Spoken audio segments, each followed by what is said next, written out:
20 minutes to 3 o'clock. Good to have you with us here on today, the Thursday edition.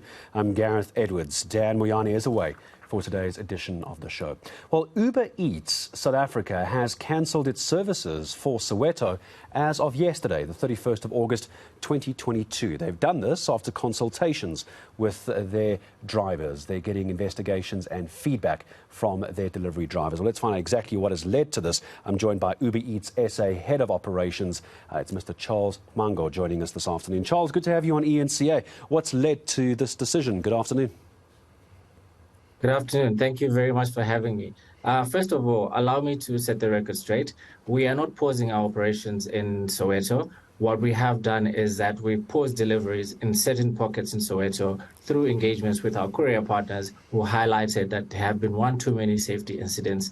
As you can appreciate, Uber as a brand, we take safety of our courier partners and everyone else on the platform very seriously. And so we've taken this decision to pause deliveries in a few pockets following some engagements, which we plan to in the future revisit this decision. We'll talk about the engagements in just a moment, but I imagine it's pockets of Soweto, as you say, but safety is, of course, paramount. Are you able to give us the pockets in Soweto that are going to be affected?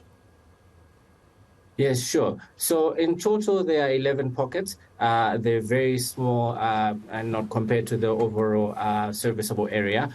These pockets are areas such as Meadowlands Hostel, Zola, some areas in Dobsonville, just to name a few. Give us a sense, if you can, what are the safety concerns that drivers are experiencing? I mean, living in everyday South Africa, I could probably take a guess that food is being stolen, cash is being stolen, motorbikes and scooters are being stolen. But tell me if I'm on the right track or not. Yeah, so on the right track, quite a few incidences to sort of go into specifics in each one of them. But I will have you know that most of these incidences are putting courier partners at risk, putting their delivery businesses at risk. And so as such, again, we take safety very seriously, especially for courier partners and everyone on the platform. And this is why we've made this decision. No, certainly. I think everybody would understand the decision. I suppose the question now from an operational perspective is what happens next? Who needs to get involved to allow you to continue providing your service and keeping drivers safe and employed? What needs to happen next and with who?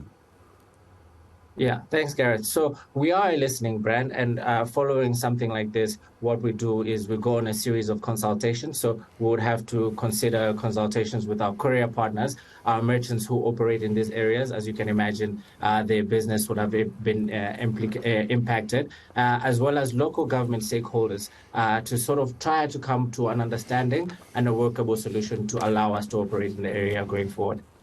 So what does that mean as far as timelines are concerned as well? Because while you say it is smaller pockets, it's not the whole of Soweto, of course, it's going to have an impact on Uber Eats, their drivers or your drivers. But unfortunately, we all live in an environment now where if it's not Uber Eats, those in Soweto are going to click on one of the other food delivery apps. So it's in your best interest to get this resolved as quickly as possible. So what's your hopeful timeline?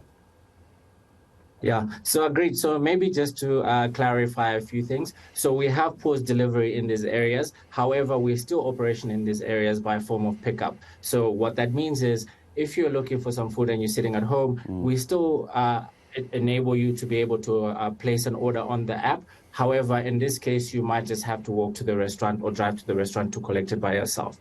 In terms of timelines around these consultations, as you can appreciate, safety is not a one-stop solution. We cannot just resolve it in a short time frame. And so we are looking in consultation, engaging local government stakeholders. We are hoping to be back sooner rather than later. But as to the timelines, I cannot speak to in specifics at the moment. When you say speaking to local government officials and local government, are you talking to the police? Yes. So we are engaging SAPs. We have furnished them with details of some of these incidences that have been reported on the app from courier partners as well as users on the platform. So we are engaging them and we're hoping to come to a solution soon.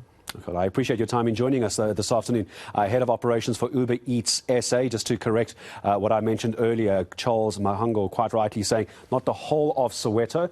It is 11 pockets within Soweto, but their collection of food is still available. But as you says, and I'm sure you would agree as well, it is the safety of Uber drivers that is paramount. No timeline as yet. So if you are in the Soweto area, in any of those 11 pockets that he mentioned, you may have to drive to go pick up your food this evening.